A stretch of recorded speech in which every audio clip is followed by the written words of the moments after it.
Aujourd'hui, nous allons parler des outils et des approches thérapeutiques concernant les impacts négatifs, adaptatifs dus à des violences, qu'elles soient par négligence, c'est-à-dire des parents qui n'ont pas pu être présents et disponibles pour l'enfant, qu'il s'agisse de violences psychiques, c'est-à-dire des violences verbales, des violences physiques et des violences sexuelles.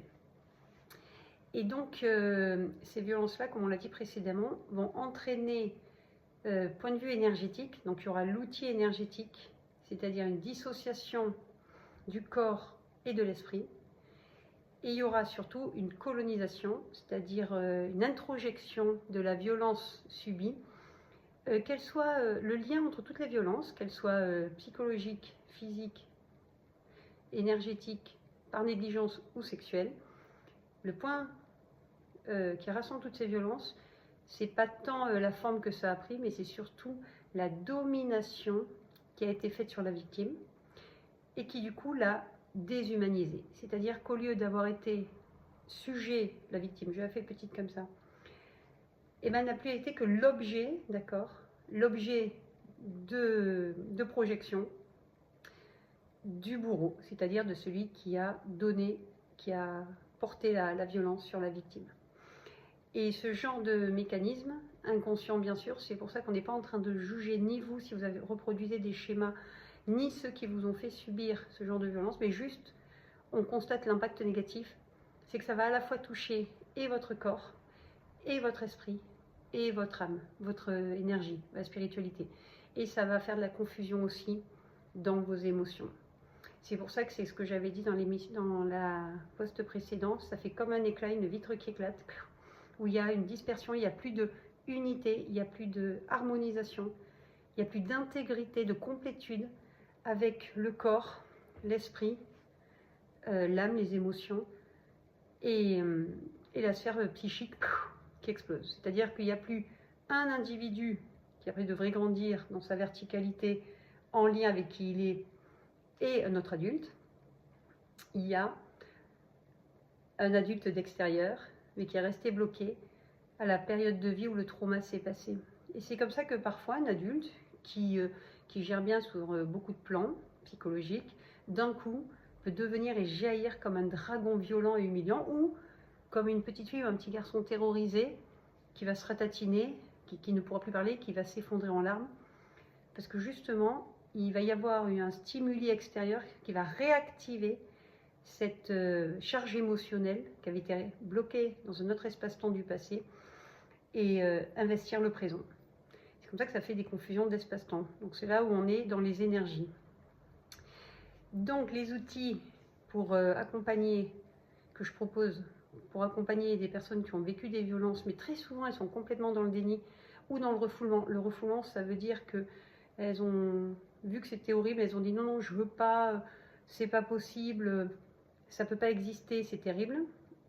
Et le déni, c'est pareil, c'est que la différence entre le déni, nous le verrons dans une autre vidéo, je prendrai le temps de bien vous expliquer. Mais c'est globalement dans la neurologie et dans le fonctionnement psychique où il se passe au niveau du cerveau limbique, c'est l'aire qui traite la mémoire. Et ben, il va y avoir des zones d'amnésie traumatique, on appelle ça une mémoire traumatique au niveau du cerveau limbique. Et il va aussi y avoir, ça concrètement dans la clinique, c'est-à-dire quand le patient me raconte l'histoire, des pans de vie complètement oubliés, où il n'y a plus de souvenirs. Donc j'accompagne le patient, du coup, les outils, c'est quoi? C'est déjà la parole, c'est que le patient puisse expliquer pourquoi il vient aujourd'hui. Très souvent, il ne fait aucun lien entre ce qu'il a vécu dans le passé, dans des charges émotionnelles non exprimées qui s'impriment. Donc les outils, c'est petit 1, créer cet espace dans lequel le patient adulte va pouvoir venir se déposer dans sa problématique actuelle et factuelle. Exemple en somatique, par exemple, j'ai mal à la hanche, sachant que la hanche est une articulation portante, articulation sur laquelle on s'appuie. Dès qu'il y a une douleur, c'est qu'il y a une petite fille ou un petit garçon en nous qui aurait aimé pouvoir s'appuyer côté droit à la hanche sur son père, son grand-père, sur une représentation masculine, et côté gauche, donc côté droit c'est le côté du père, du masculin, donc père, grand-père, frère, oncle, cousin, ou bien à l'école les professeurs, et beau-père s'il y en a.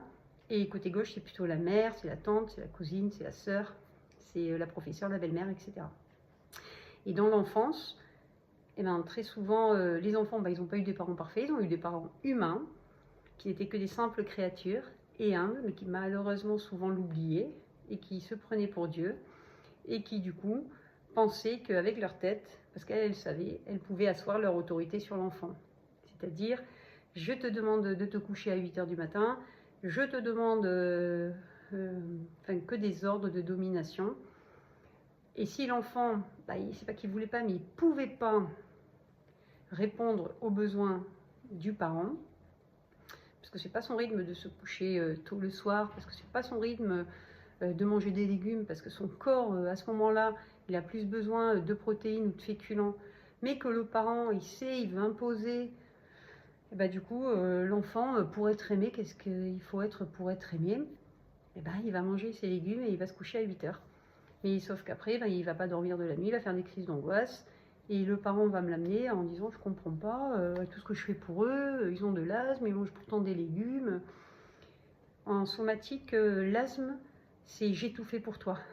C'est-à-dire qu'il y a une telle honte, une telle culpabilité de l'enfant de ne pas pouvoir répondre à la hauteur dont il intuite parce qu'il sait que ses parents ont beaucoup d'attentes à son égard et projettent beaucoup sur lui, que du coup, il va étouffer.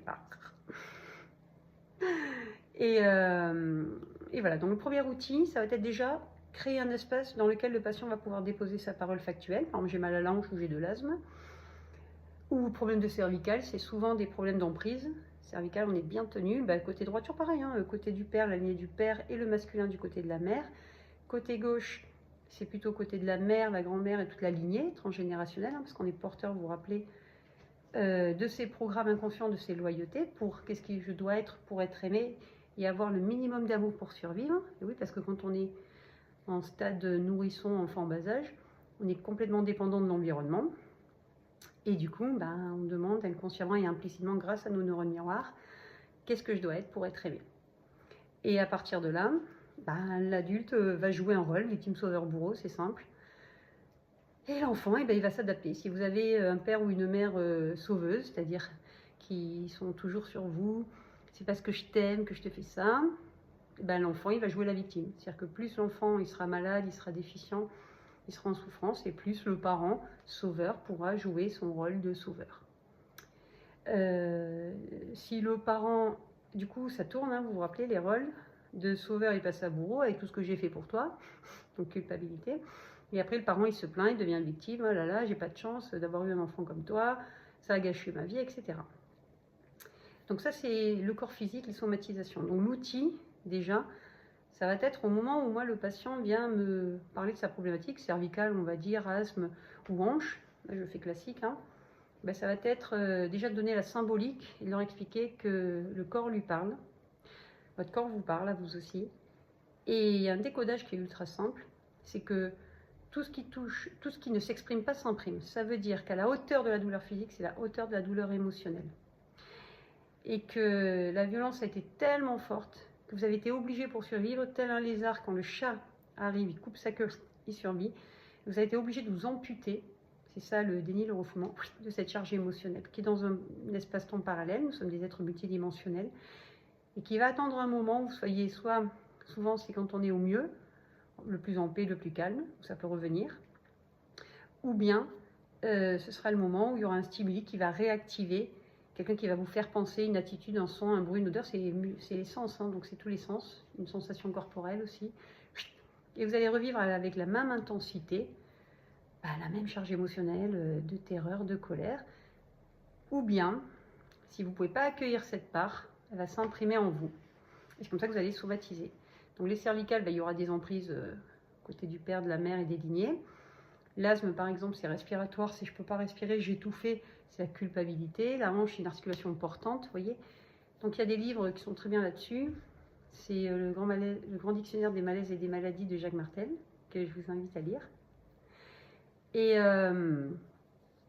donc ça, c'est l'espace de la parole pour le psychisme. Donner du sens que c'est une partie de lui, de l'enfant, qui s'imprime. D'accord? Donc là, on va traiter le psychisme en comprenant que par le biais de l'énergie, maintenant on va au niveau 2, c'est créer un espace de dire la vérité. C'est que c'est pas digne ce qu'ont fait tes parents.